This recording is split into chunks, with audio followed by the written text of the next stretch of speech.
আজকে আমরা ইনসার্ট শুরু করি। ইনসার্ট শুরু করার ক্ষেত্রে সর্বপ্রথম আমরা যেটা দেখতে পাই কভার পেজ। কভার পেজ বলতে মূলত কি বোঝায়?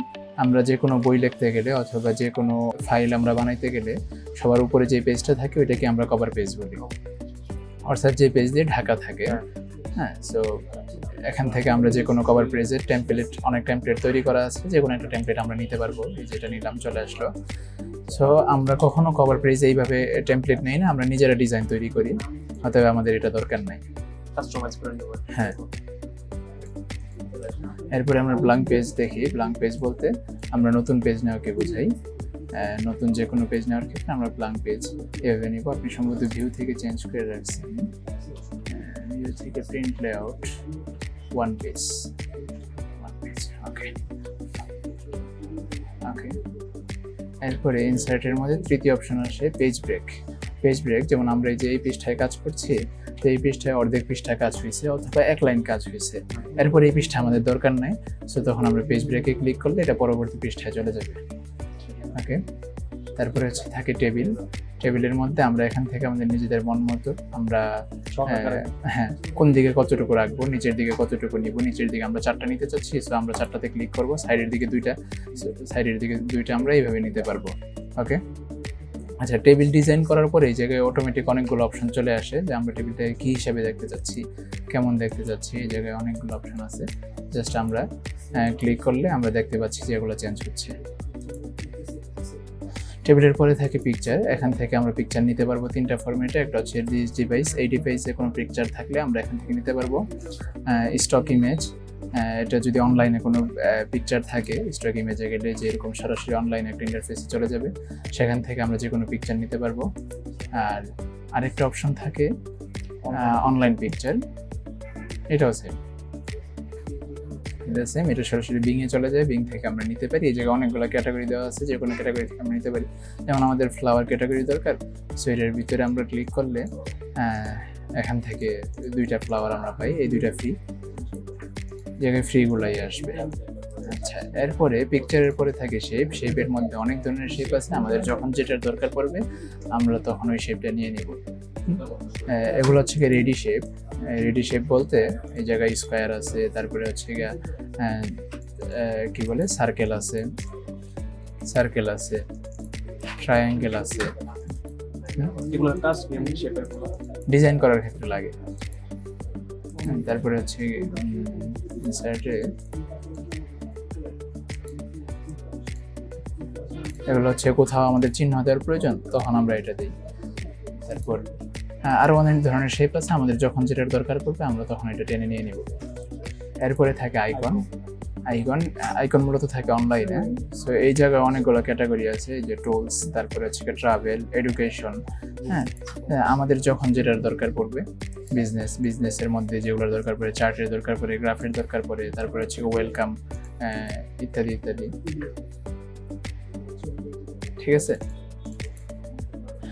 আইকনের পরে 3D মডেল। 3D মডেলের মধ্যে এই ডিভাইসে যদি কোনো 3D মডেল থাকে তাহলে এখান থেকে আমরা নিতে পারবো, অথবা স্টক 3D মডেল, অনলাইনে যে সমস্ত 3D মডেল আছে আমরা সেগুলো নিতে পারি। এই যে অনলাইনে অনেক ধরনের 3D মডেল আছে, আমাদের যখন যেই টাইপের 3D মডেল দরকার আমরা এখান থেকে নিয়ে নিতে পারবো। যেমন এই যে এগুলো সবগুলো 3D মডেল, আমাদের একটা ফ্লাওয়ারের 3D মডেল দরকার, সো আমরা এখান থেকে ফ্লাওয়ারের 3D মডেল নিয়ে নিতে পারবো, যেটা করছি।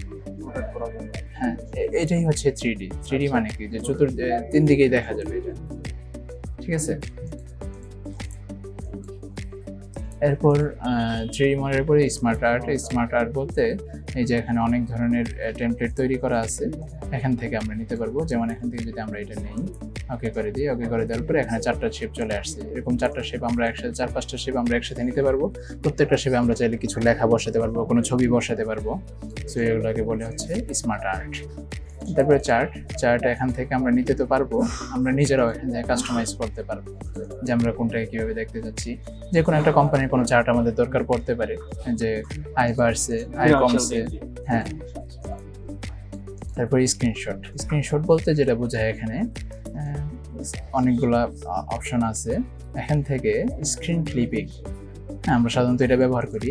এটা ব্যবহার করার ক্ষেত্রে নিয়ম হচ্ছে যে আমাদের যে জিনিসটার স্ক্রিনশট দরকার ওই জিনিসটা আমরা হচ্ছে মূল উইন্ডোতে, অর্থাৎ মূল মনিটরে আমরা ওপেন করে নিব আগে পিছনে। যেমন পিছনে আপাতত আমাদের হচ্ছে গুগলের একটা স্ক্রিনশট দরকার, গুগলের একটা স্ক্রিনশট দরকার। সো আমরা এখানে যাব, এটা ক্লিয়ার করে নিই। আমরা এখানে যাব, এখানে যাওয়ার পর আমাদের দরকার স্ক্রিনশট। সো এখান থেকে স্ক্রিন ক্লিপিং, এই যে আমাদের যদ্দূর দরকার এর আমরা নিয়ে নিব। আমাদের সবটা দরকার, বাস সবটা আমরা নিয়ে আসলাম, এই জায়গায় চলে আসছে অটোমেটিক। ঠিক আছে, সো আমরা এইভাবে এখান থেকে স্ক্রিনশট নিতে পারি আমাদের কাজের ক্ষেত্রে আর কি। সো আমাদের যখন যেটার দরকার পড়বে এটা আমরা পিছনে ওপেন করে নেব, পিছনে ওপেন করলে ওই জায়গায় স্ক্রিনশট চলে যাবে।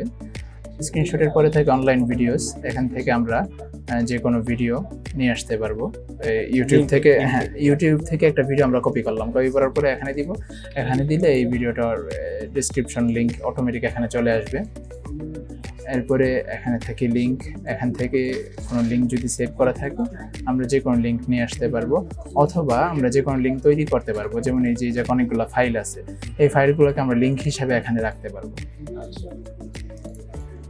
আচ্ছা, এরপর বুকমার্ক, বুকমার্ক বলতে এখানে বুকমার্ক নেম, বুকমার্কের নাম আমরা এখানে যুক্ত করতে পারবো, কোন জায়গা কতটুকু জায়গাকে আমরা বুকমার্ক করতে চাচ্ছি, অথবা লোকেশন, বুকমার্কের লোকেশন কোনটা হবে ওই লোকেশন আমরা নিয়ে আসতে পারবো।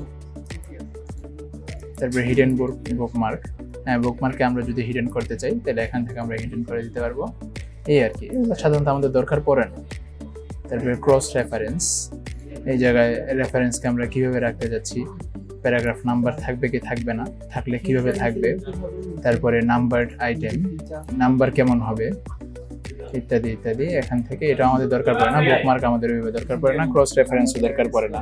কমেন্ট, কমেন্ট হচ্ছে আমাদের যদি এই জায়গায় কোনো কিছু লেখা থাকে, এই জায়গায় অনেক কিছু লেখা আছে, সো এই লেখা একজনকে আপনি পড়তে পাঠাইছেন ইমেইলে, সে ওই জায়গায় তার কোনো একটা কমেন্ট দরকার। এখন সে যদি আপনার মূল লেখার মধ্যে কোনো কিছু লিখে আপনার কাছে আবার পাঠায়, তাহলে এটা তো আপনার লেখা না তার লেখা, এটা একটা কনফিউশন থাকবে।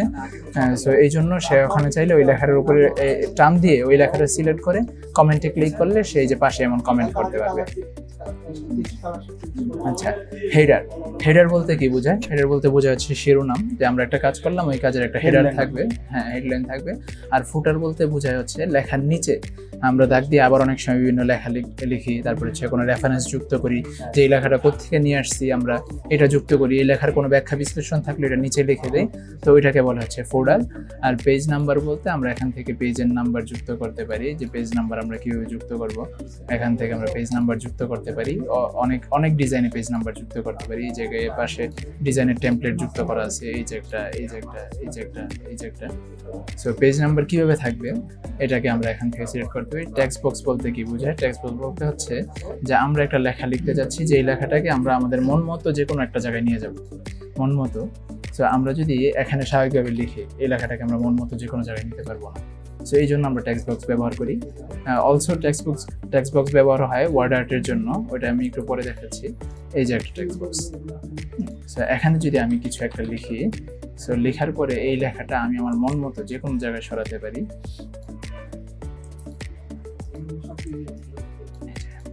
আমি আমার মন মতো এই লেখাটাকে যে কোনো জায়গায় বসাতে পারবো, যে কোনো জায়গায়। সো এটা লেখার পরে আবার একটু সমস্যা থাকে, যেমন এই সাইডে যে দাগ থাকে এই দাগগুলো আমাদের রিমুভ করতে হয়। এই ফিল থেকে আমরা নো ফিল করে দিই, আউটলাইন থেকে যদি আমরা নো আউটলাইন করে দিই বাস, তখন শুধু লেখাটা থাকে, হ্যাঁ, এবং লেখাটাকে সরানো যায়। ঠিক আছে। আচ্ছা, ইনসার্টের মধ্যে এরপরে থাকে হচ্ছে কুইক পার্টস। কুইক পার্টসের কাজ কি? অটো টেক্সট আমরা তারপরে ডকুমেন্ট প্রপার্টি, তারপরে হচ্ছে গিয়ে ফিল্ড, বাইল্ডিং ব্লকস অর্গানাইজার, এটা আমরা পরে দেখব। তারপরে থাকে ওয়ার্ড আর্ট হচ্ছে যে কোনো একটা লেখা আমরা সিলেক্ট করলাম, সিলেক্ট করার পরে আমরা এই লেখাটাকে যে কোনো একটা শেপ দিতে পারি। এই জায়গায় অনেক ধরনের শেপ আছে, আমরা যে কোনো শেপ দিতে পারি। তারপরে হচ্ছে আমাদের এই অপশনটা ডিসেবল, এই অপশনটা এই অপশনে ডিসেবল, এই অপশন কাজ করবে না। সিগনেচার লাইন বলতে এখান থেকে আমরা সিগনেচার লাইন যুক্ত করতে পারবো। এটা হচ্ছে সিগনেচার লাইন, এখানে আমরা সিগনেচার করতে পারবো। আর সিগনেচার করতে পারবো বলতে যে কোনো একটা ডকুমেন্টে আমাদের সিগনেচার লাইন দরকার, সো এই সিগনেচার লাইনটা এখানে অটো বসে যাবে। আমরা কাজ করলাম, বিশাল কাজ করলাম, কাজ করার পরে সিগনেচার লাইনে দিলাম, এটা অটো বসে গেল। তারপর হচ্ছে অবজেক্ট, এখান থেকে আমরা যে কোনো অবজেক্ট বসাতে পারবো, ফটোশপ থেকে ইমেজ বসাতে পারবো, তারপরে হচ্ছে অ্যানিমেট ডকুমেন্ট, অনেকগুলো অপশন আছে, যে কোনো অপশন এনে আমরা এখানে বসাতে পারবো, এটা আমাদের ওইভাবে দরকার পড়ে না। ইকুয়েশন, ইকুয়েশন হচ্ছে যে কোথায় গেল ইনসার্ট ইকুয়েশন, এই যে এখান থেকে ম্যাথমেটিক্যাল বিভিন্ন টার্ম আমরা বসাতে পারবো, বসার পরে চেঞ্জ করতে পারবো এখান থেকে। যেমন এটা আমরা বসালাম, তারপরে এই জায়গা থেকে আমরা চেঞ্জ করতে পারবো, আমাদের যেটা চেঞ্জ করার দরকার পড়বে আমরা ওটা চেঞ্জ করে দেবো। ঠিক আছে, এখন ইনসার্ট থেকে আমরা যেটা প্র্যাকটিস করতে পারি,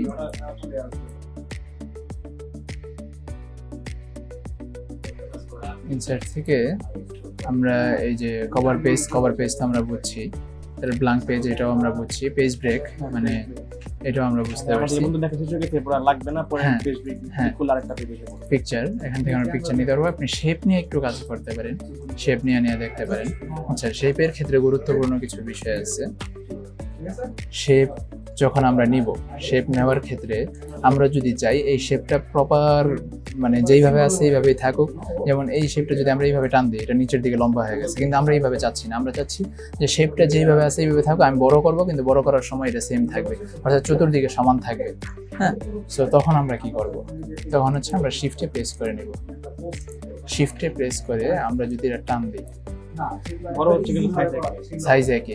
এটা আমাদের সবচেয়ে বেশি প্যারা দেয় হচ্ছে আমরা যখন এই যে সার্কেল নেই, সার্কেল নেওয়ার পরে এই যে সার্কেল নষ্ট হয়ে যায়, সার্কেল নষ্ট হয়ে যায়। তাহলে শিফট চেপে, হ্যাঁ, আমরা যদি শিফট চেপে, ঠিক আছে, তারপরে এখান থেকে এই শেপগুলোর মধ্যে আরেকটা কাজ হচ্ছে কন্ট্রোলে ধরে, কন্ট্রোলে আমরা চাপ দিলে এই জায়গায় দেখেন একটা প্লাস চিহ্ন তৈরি হয়ে যায়। কন্ট্রোলে ধরলে আবার যাই, এটা অন্যটা চলে আসছে। হ্যাঁ, কন্ট্রোলে ধরলে প্লাস চিহ্ন চলে আসে, তখন আমরা যদি মাউস ধরে টান দিই আরেকটা তৈরি হবে, আবার মাউস ধরে টান দিলে আরেকটা তৈরি হবে। এই তিনটাকে আবার একসাথে সিলেক্ট করা যায়। সিলেক্ট করার জন্য শিফটে ধরে আবার ক্লিক করতে হবে, আবার শিফটে ধরে আবার ক্লিক করতে হবে, সবগুলো সিলেক্ট হয়ে যায়। আরেকবার দেখেন। আচ্ছা, যে কোনো শেপ আমরা যখন নিব, তখন আমরা আমাদের যদি শেপটা একদম প্রপার রাখার প্রয়োজন পড়ে, হ্যাঁ অনেক সময় প্রপার রাখার প্রয়োজন পড়বে না, হ্যাঁ অনেক সময় আমাদের লম্বাই দরকার, তখন আমরা লম্বাই নিব। এছাড়া আমরা শিফটে প্রেস করে যে কোনো শেপ আমরা নিব, নেওয়ার পরে এটাকে যদি আমাদের কপি করার প্রয়োজন পড়ে তাহলে কন্ট্রোল ধরবো, এটা সিলেক্ট থাকতে হবে, সিলেক্ট না থাকলে হবে না। হ্যাঁ, এই যে সিলেক্ট, কন্ট্রোল ধরে নিয়ে আসবো, কন্ট্রোল ধরে নিয়ে আসবো, মাউস দিয়ে টান দিয়ে। হ্যাঁ হ্যাঁ।